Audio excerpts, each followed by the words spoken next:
ओम शांति।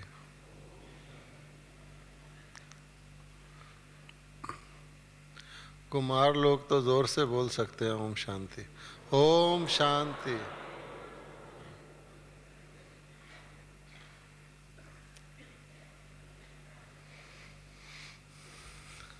आपकी भट्टी के काल के अंदर अंदर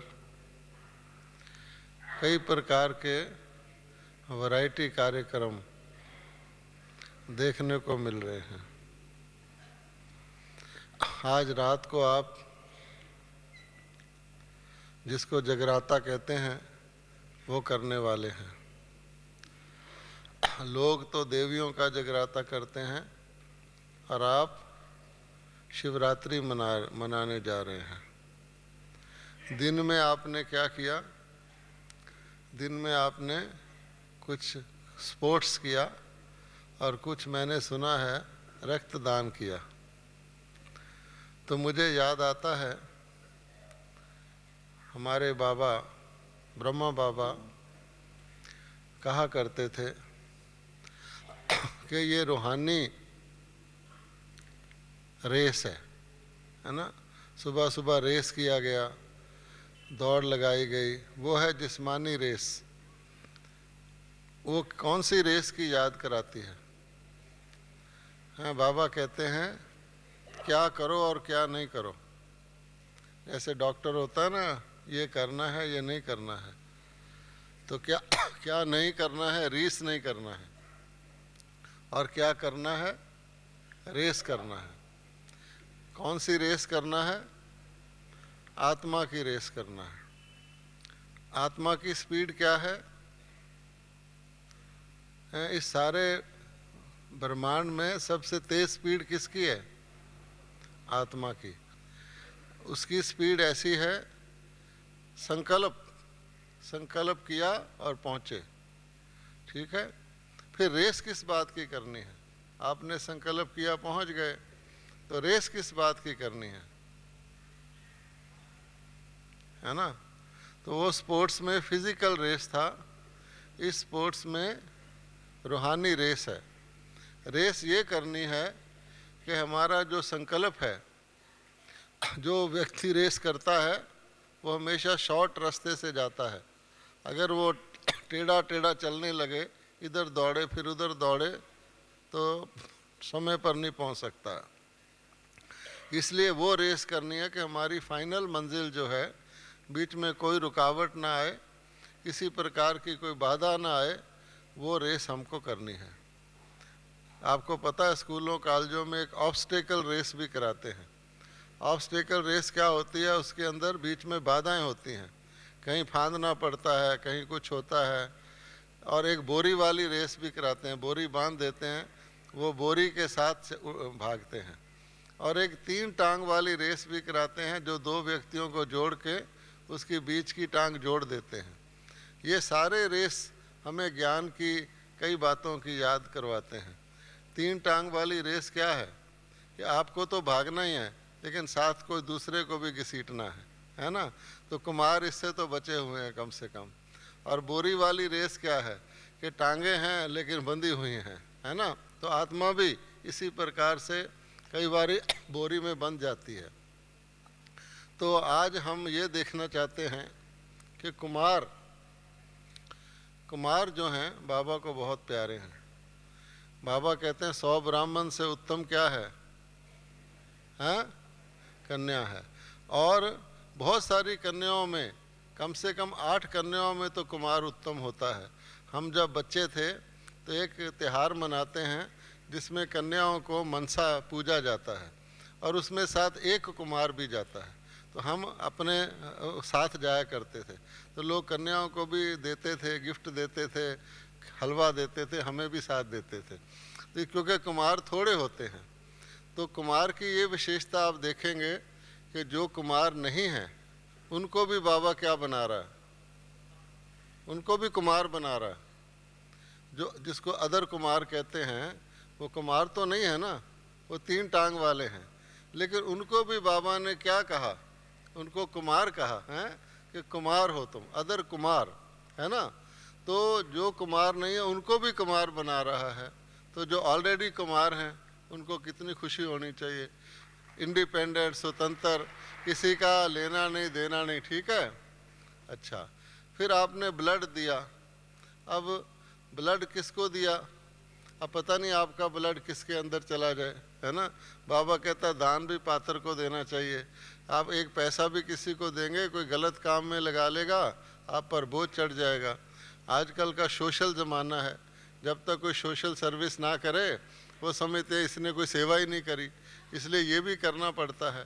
चलो किसी का भला हो जाएगा, किसी की लौकिक जान बच जाएगी, कोई कुछ चल जाएगी, लेकिन आखिर तो उसको मृत्यु को पाना ही है ना। तो ये भी अल्पकालिक प्राप्ति है। हमें कौन सा दान देना है? अपने खून का कतरा कतरा है कहाँ देना है? आध्यात्मिक सेवा में देना है। इससे ये सिद्ध होता है कि कुमारों में खून ज़्यादा है। नहीं तो किसी बूढ़ों को कहते ब्लड डोनेशन दे दो, बहनों को कहें वो तो भाग जाएंगी, सुई लगती है। इसलिए आप लोगों ने दिया, बहादुरी दिखाई। तो बाबा कहता बहादुरी की भी मार्क्स होते हैं, क्योंकि बाबा का एक क्वालिटी क्या है, बाबा बिल्कुल निर्भय है ना। सिख लोग गाते हैं ना, बिल्कुल निर्भय है। और उसको भी अपने निर्भय बच्चे पसंद हैं, हिम्मत वाले जो होते हैं। बिल्कुल हिम्मत वाला दृढ़ संकल्प कर सकता है। अर्जुन ने क्या किया, उसको बोला ये कर, उसकी टांगें कांपने लग गईं कि भाई मैं करूं, कैसे करूं। उसने अपना तीर इधर, कमान इधर रख दिया, मुझे स्वर्ग नहीं चाहिए। तो कुमार तो ऐसे नहीं हैं। और बाबा ने भी कहा है कि गवर्नमेंट तो कुछ कुमार ढूंढती है ऐसे ऐसे, चिराग लेकर भी उसको ढूंढने से ऐसे कुमार नहीं मिलेंगे जो बाबा कहता मेरा एक एक कुमार क्या है। सिख लोग कहते 1.25 लाख खालसा। तो जो खालस व्यक्ति होता है प्योर, वो एक व्यक्ति 1.25 लाख के बराबर होता है। तो आप इतने कुमार तो सारे भारत को कहाँ से कहाँ पहुँचा सकते हो, ठीक है ना। इसलिए आपकी ये सब विशेषताएं, अपनी विशेषता का भी ध्यान रखना चाहिए। लेकिन गीत क्या कह रहा था? गीत कह रहा था जो कुछ हैं हम, वो किसकी बदौलत हैं? बाबा तेरी बदौलत हैं। इसलिए हमें नशा भी नहीं आना चाहिए कि भी वाह रे हम कुमार, है ना। बाबा कहे वाह रे कुमार, वो दूसरी बात है। हम अपने मुंह मियाँ मिट्ठू बन के कहें वाह रे कुमार, हैं, शीशे के आगे खड़े होकर के कहें, ऐसा नहीं करना है। क्योंकि हमें बाबा ने कहा है अगर आपके अंदर कोई शक्ति है, आपके अंदर कोई गुण है, आप 2 कदम आगे बढ़े हैं, तो बाबा उसको सफल करवा रहे हैं, हमारा भाग्य बनवा रहे हैं, ठीक है ना। इसलिए हमें मौका दे रहे हैं कि हम अपना भाग्य बनाएं। तो माँ बाप जो होते हैं वो बच्चे का भविष्य का ज़्यादा ध्यान रखते हैं। कहते हैं ना कि बचपन में माँ बाप छोटे बच्चे के सिर से पैसा घुमा करके, रुपया घुमा करके दान करते हैं। कभी देखा है ना आपने? होता तो पैसा माँ बाप का है, लेकिन बच्चे के सिर से क्यों घुमाते हैं? उसका भाग्य बनेगा, इसके निमित्त, इसके लिए हम ये दान कर रहे हैं। तो बाबा को तो कुछ चाहिए नहीं, तो बाबा क्या कर रहे हैं कि हम लोगों का भाग्य बना रहे हैं। इसलिए हमें बाबा ने बताया है कि जितनी भी सेवा करो उसमें कौन सा गुण चाहिए? कौन सा गुण चाहिए? निरहंकारी। हाँ, बाबा मुरली में भी क्या कहते हैं, आज भी क्या कहा, सबसे बड़ा गड़बड़ क्या है? दे अभिमान, है ना, अहंकार। और बाबा ने मुरली में अव्यक्त वाणी में भी क्या कहा कि मैं, सबसे खराब चीज़ क्या है? उल्टा मैं। 2 तरह का मैं है। एक मैं का बटन दबाओ तो लिफ्ट नीचे जाती है, एक मुरली में बाबा ने कहा था एक मैं का बटन दबाओ तो लिफ्ट ऊपर जाती है। तो कौन सी मैं का बटन? मैं को छोड़ना नहीं है, मैं तो हूँ ही मैं, इसमें तो कोई शक नहीं ना। मैं को तुम तो नहीं कह सकते, लेकिन कौन से मैं हैं? असली वाले हैं या धोखे वाले हैं? एक तो है झूठा मैं है। शरीर क्या है? शरीर था क्या हमारा? रहेगा? नहीं है। अभी भी देखो, एक कुमार यहाँ आया, यहीं बलि चढ़ गया। कहते जब तक कोई बलि ना चढ़े ना तो कार्य सिद्ध नहीं होता। वो आया यहीं, अच्छा हुआ भगवान के घर में आके बलि चढ़ा, अंत में उसके प्राण बाबा के घर में निकले। इससे अच्छी बात क्या है? शरीर तो उसने छोड़ना ही था, लेकिन शरीर का तो भरोसा नहीं। अब देखो यंग एज के कुमार का ही हार्ट फेल हो गया। इस वास्ते बाबा कहते हैं हर श्वास को क्या समझो, हमारी श्वास है, अंतिम श्वास है। क्योंकि कई पूछते रहते हैं विनाश कब आएगा, अभी तो हम यंग हैं, अभी हो सकता है और दुनिया चल जाए। तो ऐसा सोचना भी अपने को धोखा देना है। कई ये समझते हैं लास्ट दिन आएगा ना हम पूरे सरेंडर हो जाएंगे, अभी तो सिर्फ रात को योग में बैठ रहे हैं, दिन रात योग में ही बैठ जाएंगे, खाना भी नहीं खाएंगे। ये भी धोखा देने वाली बात है। इसलिए हमें जो कुछ करना है वो तुरंत करना है। अब बाबा ने कह दिया अभी अभी करना है, कल का भी नहीं सोचना है। इसलिए सबसे आसान से आसान तरीका क्या है, जो कईयों ने हमारे से दिन में भी पूछा कि ये बात बताओ, ये बात बताओ, वो ज़्यादातर यही था हम अव्यक्त कैसे बने, हमारा योग कैसे लगे, हम फरिश्ता कैसे बने, इस तरह के बाबा से अनुभव कैसे करें, इस प्रकार के प्रश्न थे। तो उसका उत्तर सबसे आसान मैं में ही है कि अगर हम अभी भी देखो, हम कहते हैं हम कुमार हैं, ठीक है। ये कुमार कहना देह भान नहीं है क्या? आप सोचो, आत्मा कुमार है या कुमारी है? आत्मा तो आत्मा ही है, ठीक है। ये हम जब कहते हैं हम कुमार हैं तो क्या हुआ, सूक्ष्म में तो देह भान हो गया ना, मैं कुमार हूँ। अच्छा, इसीलिए भक्ति मार्ग में अभी शिवरात्रि आ रही है, तो शिव के शिवलिंग के साथ जो सालिग्राम बनाते हैं, हम तो कहते हैं सालिग्राम आत्माओं का चिन्ह है, वो लोग सालिग्राम को विष्णु मानते हैं। जो भगत लोग हैं ना, आपने देखा होगा एक पत्थर मिलता है जिसके ऊपर लकीर सी बनी होती है, काला पत्थर होता है, एक धागा से लकीर बनी होती है वाइट, उसको सालिग्राम कहते हैं, वो मंदिरों में मिलता है। तो वास्तव में लकीर संस्कार की निशानी है, जैसे रिकॉर्ड के अंदर होते ना लाइनें बनी हुई, इसी प्रकार से साउंड वेव्स बनी होती हैं, तो हमारे संस्कार हैं। लेकिन उसको विष्णु क्यों कहते हैं? वो विष्णु तो चतुर्भुज है। इसका अर्थ ये है कि देह भान नहीं आना चाहिए कि हम मेल हैं या फीमेल हैं, हम असल में कौन हैं, कुमार हैं या चतुर्भुज हैं? अब बताइए आप हैं, हमारा लक्ष्य क्या है? चलो कुमार आप हैं, हमारा लक्ष्य क्या है? चतुर्भुज बनना। चतुर्भुज के हाथ में क्या है? चार हाथ में चार सिंबल हैं, वो सिंबल देवताओं के हैं या बाबा कहते हैं कि वो संगम युग वालों के हैं? क्या क्या सिंबल हैं? एक तो शंख है, तो कुमारों का क्या काम है? चतुर्भुज बनने के लिए क्या करना पड़ेगा? ज्ञान की शंख ध्वनि करो, कपोड़ शंख नहीं बनो, व्यर्थ के बोल नहीं बोलो। मंदिर में देवताओं के आगे शंख बजाते हैं, जैसे कि देवताओं को सुनाई नहीं देता, इसलिए जोर से शंख बजाते हैं। लेकिन बाबा कहते हैं ये तो आपने किसके आगे बजाना है? ये देवताओं के आगे इसलिए बजाते हैं कि शंख बजाने से ये देवता बने हैं। जितने देवी देवता हैं उन्होंने क्या सुना? शंख ध्वनि सुनी, ठीक है, जिसको लोग आकाशवाणी भी कहते हैं। कहते हैं ना शास्त्रों में आकाशवाणी हुई ऊपर से, भगवान ने ऐसे कहा। तो हमारी आकाशवाणी कौन सी है? हमारी तो असली आकाशवाणी है ना, कि बाबा आकर के हमको ज्ञान सुनाते हैं। और ज्ञान को बाबा ने क्या कहा है? ज्ञान के खजाने का क्या फ़ायदा है? बताओ, क्या फ़ायदा है? ज्ञान से क्या प्राप्ति होती है?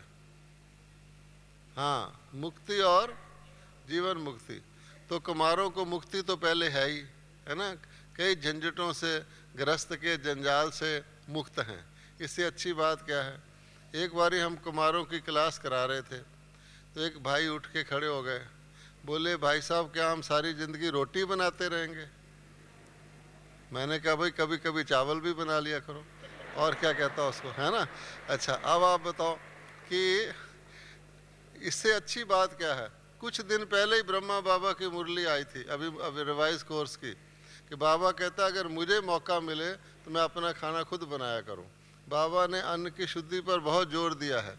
और वास्तव में जो अपना बनाया हुआ भोजन होता है ना, जैसे अपना बेटा काला भी हो तो सुंदर लगता है, प्यारा लगता है, अपनी रोटी जली हुई भी हो तो कितनी स्वाद लगती है।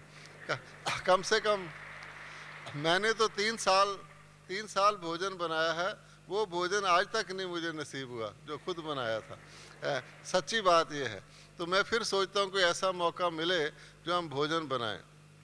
जब हम पंजाब में थे तो कभी कभी हमारा संगठन होता था, तो उसमें सबका इकट्ठा भोजन बनता था। तो वो हम कभी कहीं चले जाते थे, कभी कहीं। उस वक़्त हम भोजन जॉइंट बनाते थे, लेकिन अपना बनाया हुआ भोजन, अपने वाइब्रेशन उसमें रहते हैं। दूसरा कोई भी बनाएगा, कभी वो जल्दी करेगा, कभी उसके मन में व्यर्थ संकल्प होगा, खराब संकल्प ना से टेंशन होगा, वो किसके अंदर जाएगा? वो भोजन के द्वारा आपके अंदर चला जाएगा। इसलिए हमारे ज्ञान का सबसे इम्पोर्टेंट बात दो ही हैं। क्या, किस चीज़ की शुद्धि चाहिए? एक अन्न की और एक संग की। बस अन्न दोष और संग दोष से बचना है। संग किसका करना है? संग दोष से बचने का मतलब ये नहीं है कि आपके पास कोई आए आप पीठ फेर लो कि नहीं भाई तेरे साथ बात नहीं करना। नहीं, बाबा कहता है संग दोष से बचने का मतलब क्या है कि एक के संग में ज़्यादा टाइम रहोगे तो वो बिज़ी देखकर आप ही चले जाएगा। जब कोई व्यक्ति बिज़ी होता है, उसको देखकर दूसरा आता भी है, देखता है ये बिज़ी है तो चले जाता, फिर आऊँगा। इसी प्रकार से अगर आप सत्संग करोगे, जिसको शिव बाबा का संग कहते हैं, जितना ज़्यादा करोगे तो आपको दूसरे का संग नहीं होगा। दो ही तरह के संग हैं, एक देहधारियों का, एक निराकार का। तो उसके लिए भी क्या है कि अगर मैं आत्मा हूँ, मैं आत्मा की जब तक आपका बटन हाथ में रहेगा, आपको कौन याद आएगा? आत्मा को कौन याद आएगा? आत्मा का पिता, आत्मा का बंधु, आत्मा का सखा, आत्मा को खजाना देने वाला, वर्षा देने वाला, वो याद आएगा। और जो ही दूसरा बटन हाथ में आया तो फिर क्या होगा? फिर अपनी देह है तो ये मुर्दा देह 84 में जन्म की। बाबा कहता है बिल्कुल पुराना चमड़ा है ना। कभी आपने गाय भैंस मरी हुई देखी हो सड़क के किनारे, उसका चमड़ा किस काम का होता है? ये तो मुर्दा का चमड़ा है, कोई देवताओं का तो है नहीं। इसको लोग साबुन मलते हैं, इसकी स्मेल ही नहीं जाती। अभी 2 मिनट आत्मा निकल जाए फिर देखो क्या हाल होता है इस चमड़े का, है ना। इसलिए बाबा कहता है उसको भी यूं ही देह का आया तो सब चीज़ें याद आ जाएंगी। देह के लिए कपड़े याद आएंगे। कुमारों को ख़ास तौर पे फैशन होता है, बढ़िया कपड़े होंगे, उनके जूते देखो लेटेस्ट फैशन के होंगे, ऐसी ऐसी चीज़ें। चश्मा भी होगा तो बहुत फाइन लगाएंगे, क्योंकि सारे पैसे अपने हाथ में, किसी के आगे पीछे कोई खाने वाला तो है नहीं, अपनी मर्जी है। इस वास्ते आज़ादी का भी फ़ायदा ले लेते हैं। पर बाबा कहता है शंख, शंख के बाद दूसरी चीज़ क्या है? चक्र। अगर आप आत्मा चतुर्भुज हो तो चक्कर घुमाओगे, चक्कर घुमाओगे तो क्या फ़ायदा होगा? व्यर्थ के चक्करों से बच जाओगे। चक्कर घुमाने में कौन से चीज़ें आती हैं? क्या देखोगे? आत्मा में कितना संस्कार है? पूरा संस्कार है ना। तो चक्कर में कौन से सबसे बढ़िया जन्म कौन सा था हमारा? संगम, जिसको डायमंड कहते हैं। उससे आगे गोल्डन। और आज क्या था? कलयुग में क्या था? कौडी जैसा है। तो कौडी को कोई याद करता रहे, उसको हीरे दो। बंदर जो होता है ना, उसको हीरे दो, हीरे फेंक देगा, चने खाएगा, चने की मुट्ठी भर लेगा, चाहे उसका हाथ ही मटके में फंस जाए। इसी प्रकार से जो ही देह भान आएगा तो ये 84वां जन्म याद आएगा। जो ही आत्मा भान आएगा तो चक्कर घुमाएंगे। तो जब कोई चीज़ चलती रहती है तो उसमें काई नहीं लगती। पानी भी बहता रहता है तो साफ रहता है। अगर पानी खड़ा हो जाए तो मच्छर वगैरह पैदा हो जाते हैं, डेंगू पैदा हो जाता है, मर भी जाते हैं लोग। इसी प्रकार से फिर तीसरी चीज़ क्या है? गदा है। बाबा ने क्या कहा? माया क्या है? माया कौन सा शेर है? हाँ, कागज़ का शेर, सिर्फ डराने के लिए, ऐसे देखने में लगता है। और आपके हाथ में क्या है? ज्ञान की गदा है। हनुमान एक गदा घुमाता है, देखो रामलीला में, तो भी लोग खुश हो जाते हैं, अंदर से वो खाली होती है बिल्कुल। लेकिन वास्तव में आपके पास तो बड़ी पावरफुल गदा है, जिसको देखकर ही माया गेट से बाहर रहेगी। अच्छा, फिर बाबा कहता है चौथी चीज़ क्या है? हैं? हाँ, कदम में पदम, है ना। पदम पदम पदम। किसी को गवर्नमेंट पद्म श्री दे देती है तो बड़ा खुश हो जाता है, मुझे पद्म श्री दे दिया। अभी भी एक पद्म श्री आए थे तो बाबा ने कहा ये पद्म श्री क्या है? यहाँ तो पद्मा पदम पदम पदम इन्फिनाइट, उतना तुम्हें श्री बनाता हूँ। वो तो नकली श्री है। यहाँ तो सचमुच आप जाके इतने इतने धन वाले जिसकी गिनती नहीं हो सकती, एक स्टेट बैंक क्या सारे इंडिया के स्टेट बैंक जमा कर लो, एक देवता के पास इतना धन तो होता ही है। इस वास्ते ऐसे श्री सच्चे पदम श्री बाबा ने हमें बना ही दिया है। कहता जन्मते ही तुम्हारे माथे पे क्या लिख दिया, क्या लिख दिया, विजय लिख दिया ना। फिर ऐसी हालत में फिर नीचे क्यों डावाडोल क्यों हो जाते हैं। जूं ही देह भान में आएंगे मैं कुमार हूँ, फिर कहेंगे अरे मैं बीमार हूँ, हैं आज बुखार चढ़ा हुआ है। अच्छा, फिर कहेंगे अब खाना कौन खिलाएगा। या सोच में व्यर्थ संकल्प कहते ना, अगर मैं बीमार हो गया तो मुझे खाना कौन खिलाएगा। अच्छे भले भी है। अच्छा, इसलिए बाबा कहता है ये सब माया ट्रिक करती है, टटोल के देखती है कौन सी ऐसी जगह है जहाँ इनको पकड़ूं। इसलिए एक तो संग है, दूसरा है अन्न। तो अन्न कितनी तरह का होता है, एक तो ये भोजन है, और भी अन्न होता है भोजन। एक तो आँखों का भोजन होता है। बाबा कहता है तुम्हारे शरीर में सबसे ज़्यादा चंचल इंद्री कौन सी है, आँखें। आँखों को कहाँ देखना है, आँखों को कहाँ देखना है। बाबा कहता है सांप देखना है या सांप की मनी देखनी है। हाँ, इसलिए अगर आप आँखों को मनी देखने की आदत डाल लोगे तभी तो हम आत्मा है। खुद आत्मा होंगे तो अगले के भी सेंटर ऑफ द आई में देखोगे, तीसरी आंख देखोगे।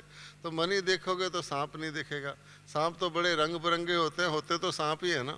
इस वास्ते बाबा कहता है कि आपको आँखों का बहुत ध्यान रखना है।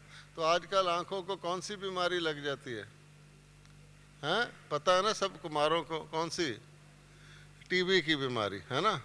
अच्छा, बाबा कहते हैं टीबी की बीमारी लग जाती है या सिन की माँ होती है ना, है ना। सिन की माँ कौन होती है, वो बीमारी लग जाती है। तो कहते हैं हम तो बड़े पक्के हो गए, बाबा को याद करके टीवी देख रहे हैं। वाह, अच्छा भाई, हैं ये अच्छा तरीका है, बाबा को याद करने का और कोई तरीका नहीं है।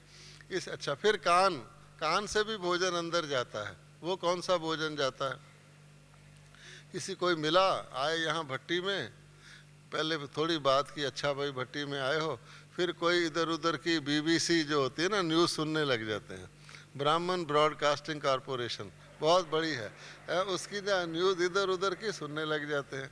तो वो भी अंदर चली जाती है। कुछ आँखों से चला गया, कुछ कानों से चला गया। तो ब्राह्मणों के कुमारों के आगे सबसे बड़ी चुनौती क्या है, हमारे को विषय दिया गया है कुमारों को चुनौतियों का सामना करना। ठीक है, कुमारों को बाहर से कोई चुनौती नहीं है क्योंकि पावरफुल हैं, किसी का बंधन नहीं है। दुनिया के लोगों को बाहर से भी होती है, अंदर से भी होती है। कुमारों को केवल मन की चुनौती है और कोई चुनौती नहीं है। हमने ये देखा है, हमारा अनुभव है 40 साल का। कुमारों को बाहर की चुनौती नहीं आ सकती, उनके अंदर से चुनौती आती है। वो क्यों आती है, जो पुराने संस्कार हैं इसमें घबराने वाली कोई बात नहीं है। बाबा ने कहा है माया से कभी नहीं घबराओ और कभी ये नहीं सोचो हाय क्या हो गया, नहीं, ये भी वीकनेस है। अपना फुल स्टॉप बड़ा स्ट्रांग रखना चाहिए, ब्रेक। क्योंकि एक तो गलती करो फिर उसके बाद उसके लिए रोते रहो, सांप निकल जाए लकीर को पीटते रहो, नहीं।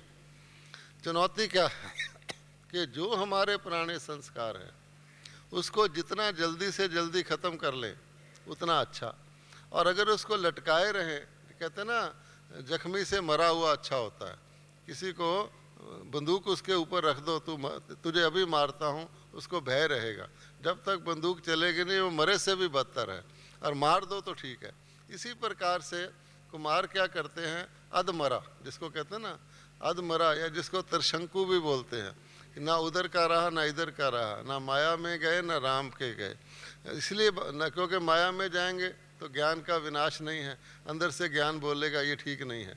अच्छा, एक ब्रह्मा कुमार बैज लगा के सिनेमा के बाहर खड़ा हो लाइन में, तो 10 व्यक्ति उसको कहेंगे अरे तुम क्या कर रहा है, और किसी को नहीं कहेंगे। साधु सिगरेट पी रहा हो उसको नहीं कहेंगे तुम सिगरेट पी रहा है। ब्रह्मा कुमार कहीं गलती से भी दिख जाए सिगरेट की दुकान पर, कहेंगे तुम यहाँ क्या कर रहा है।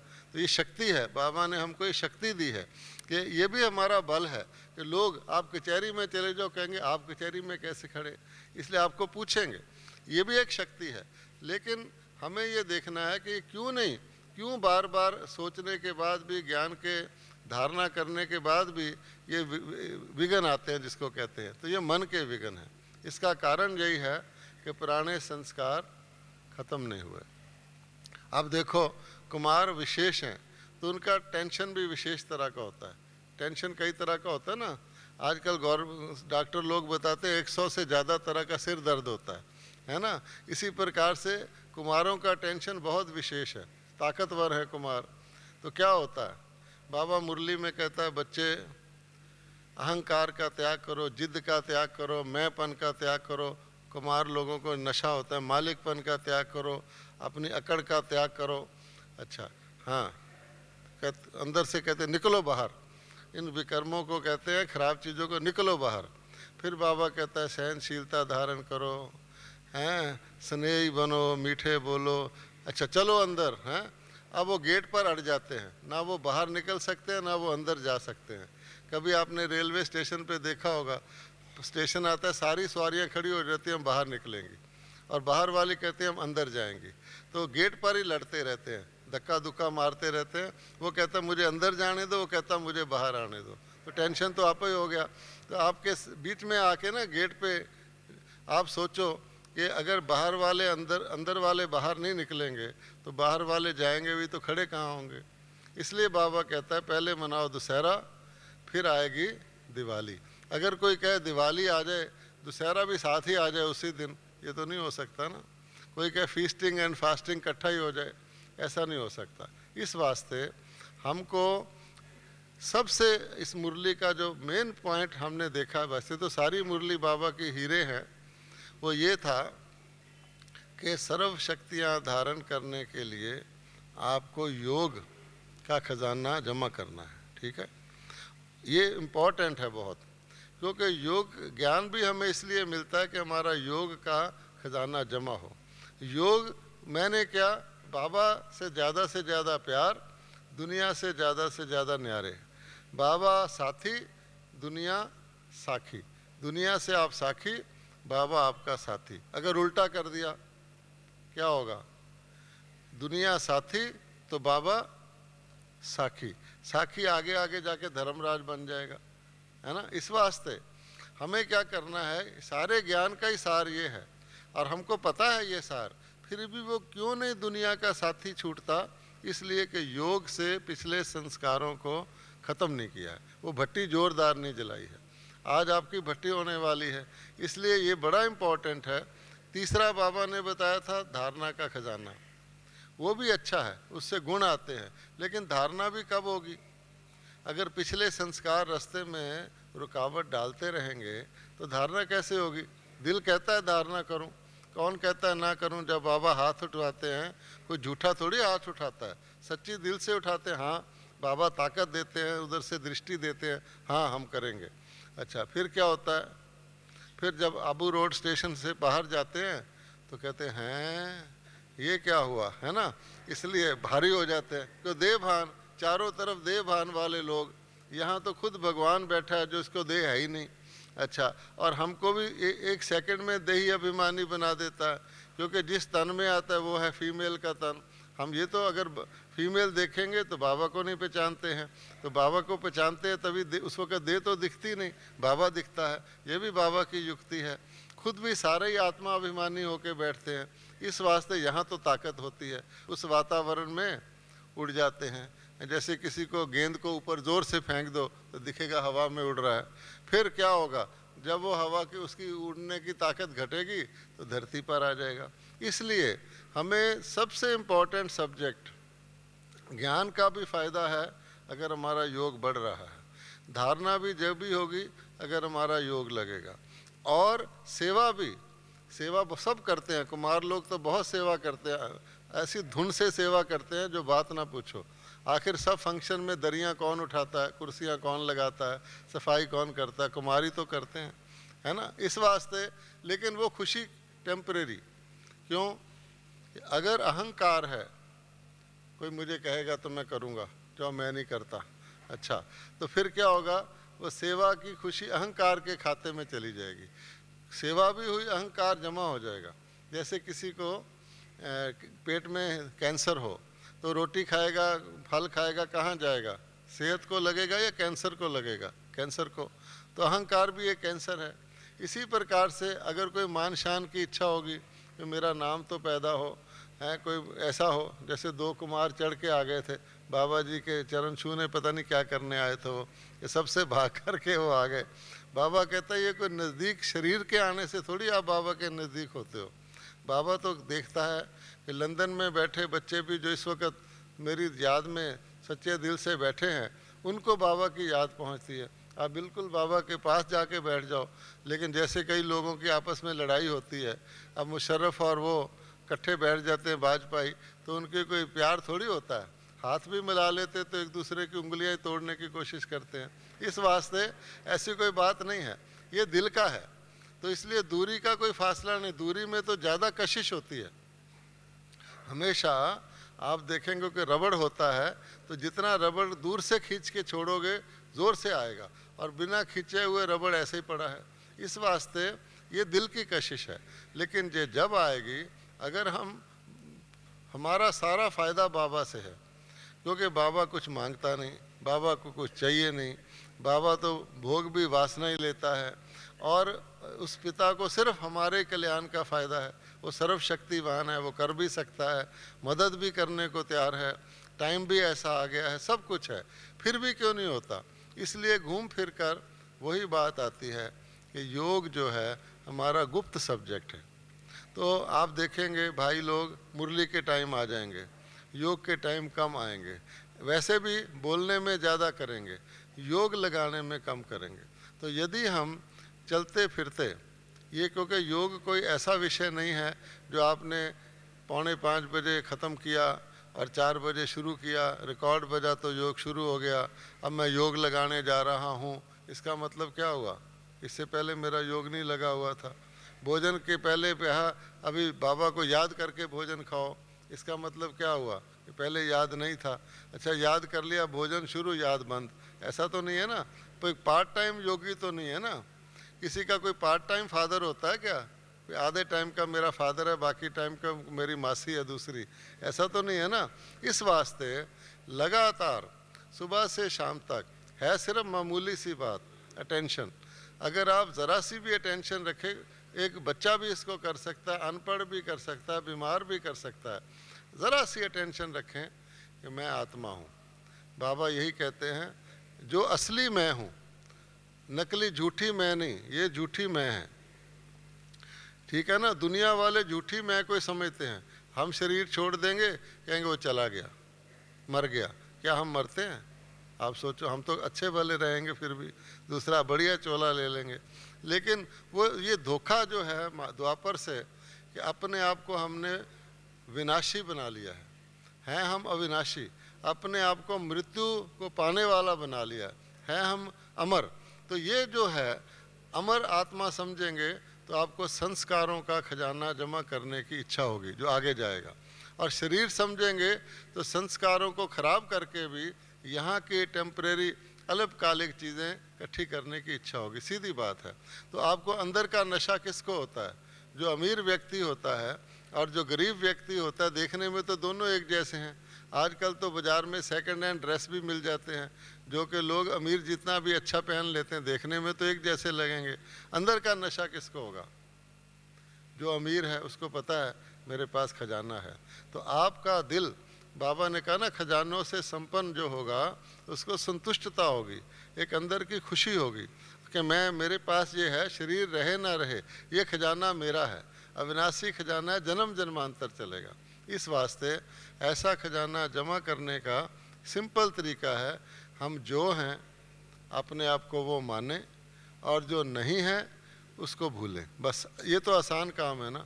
जब हम आत्मा मानेंगे तो बाबा ने कहा आप निराकारी, निरंकारी, निर्विकारी आप ही बन जाएंगे, क्योंकि आत्मा के गुण याद आएंगे। शरीर मानेंगे तो भूला रहेगा। जैसे कोई व्यक्ति अलबेला हो जाता है, तो ज्ञान लेने के बाद भी अगर हम अलबेले हो जाते हैं, इसका मतलब थोड़ी सी माया आँखों में धूल डाल जाती है। बाबा सुरमा लगाता है, माया धूल डाल जाती है। तो हमें आंखें बंद रखनी चाहिए। धूल में लोग वैसे भी आंखें बचा के रखते हैं। तीसरी आंख में कोई धूल नहीं डाल सकता। तीसरी आंख खुली रखोगे तो आपको सब कुछ दिखाई देगा। और बाबा रोज़ सुबह हमारी तीसरी आँख में सुरमा लगाते हैं, इसीलिए बाबा ने कहा है मुरली मिस नहीं करना चाहिए। उसमें आपको ऐसी कोई ना कोई पॉइंट मिल जाएगी जो आपको सारे दिन के लिए शक्ति का काम करेगी। ओम शांति।